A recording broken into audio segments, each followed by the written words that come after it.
A few weeks ago, I decided to start posting on this channel every time I felt inspired as a songwriter. And the first video I put out was me dissecting how I believe Paul McCartney came up with the song You Won't See Me. I was listening to an interview where he was talking about how he had this top note in the guitar and then this descending chromatic pattern underneath it. So I theorized that he probably started the song with something along these lines. And I was remarking that the beauty of the song is how he completed these two-note chords with the melody to create these beautiful triads. When I call you up, your lines engage. So with the melody plus this descending pattern, we now have this beautiful and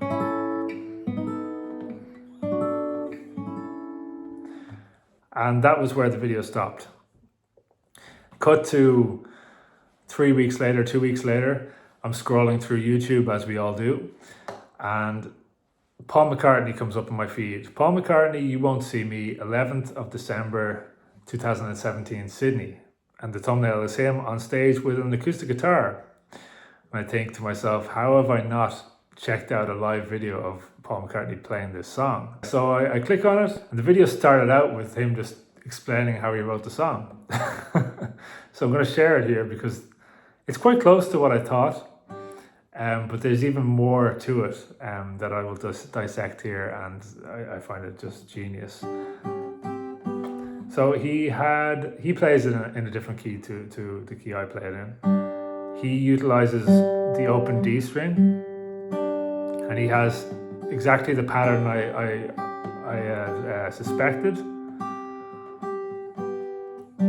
but he has this drone going with the D.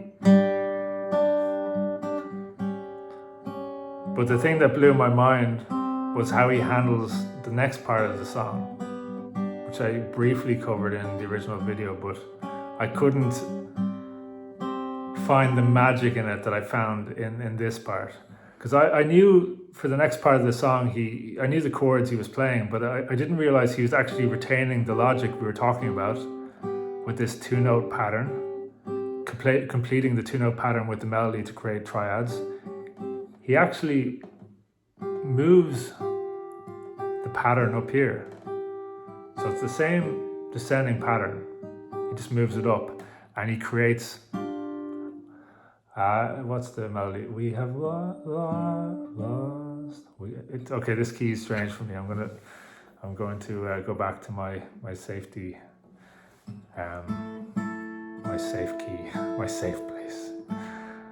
So we have this descending pattern, and he starts up here for the second half of the verse. And he takes the same approach. We have lost the time that was so hard to find. So he's creating these, which is like an A7 without the third. We have lost the time. It's a D major, it's like the 4 chord, and he has to the D minor. It goes from the 4 major to the 4 minor. It's like a cliche now, but it wasn't when the Beatles did it. Back to A.